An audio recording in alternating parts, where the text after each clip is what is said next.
one of the greatest mysteries of the universe, Amelia Earhart.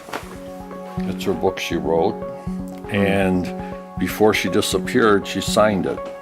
No way. Yeah. See? Oh my gosh. Yep. This is John King, and he runs one of the biggest bookstores in America. With the big Started store? out in the trunk of a 54 Packard. Wow. When, just in high school or? Yeah, in high school. Have you always been a reader? I was till I opened up a bookstore. There's no time to read. It's, as much as I want to, I'm lucky to get the Detroit papers read. Why used books instead of new? Because when I was young, I used to go downtown and they had used bookstores, and somehow I wandered into one and it just opened up a whole new world for me. And then you go, God, this stuff's 100 years old and I can buy it. So I figured if I could buy it, I could sell it. That's wild. What do we got that's the most interesting thing? How about the signed Hemingway? How about your Colombian drug lord guy? Colombian drug lord guy. Would sounds you like good. that? Yeah. All right.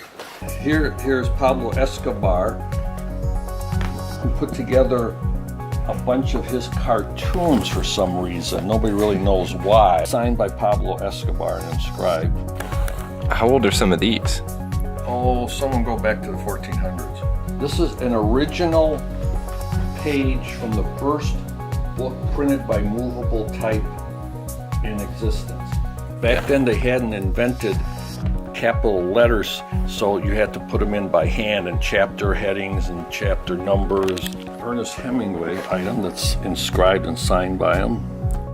Yeah, so How do you get a hold of these books? we do a lot of estate work.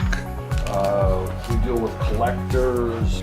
This one came from someone in Texas who really liked it for some reason, but then needed the money and decided to sell it to us. And so how much will those go for usually? In the thousands. Yeah. Yeah. There's no underpriced books there. They're all priced legitimately and competitively. But if you're not willing to spend a couple thousand on a book, then don't worry. There's a whole store waiting for you. They've got books on everything from military to film to National Geographic, Latin America. The list goes on, all the way down to a spot for free books.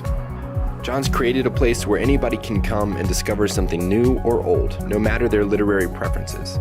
It's part of what makes him a cool kid, with 2 Qs, because Qs are cool.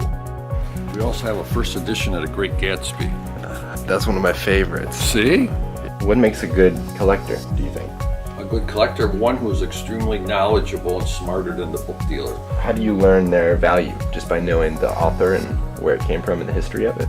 Well, after doing this for 5 decades, you get a sense of what things are worth. Just like a doctor who comes in and sees you and can tell right away, oh, you got a cold or you got the flu.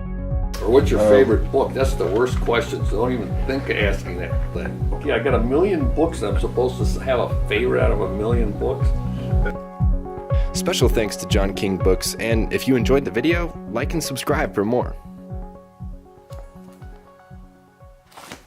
Okay, cut, start Okay, again. good.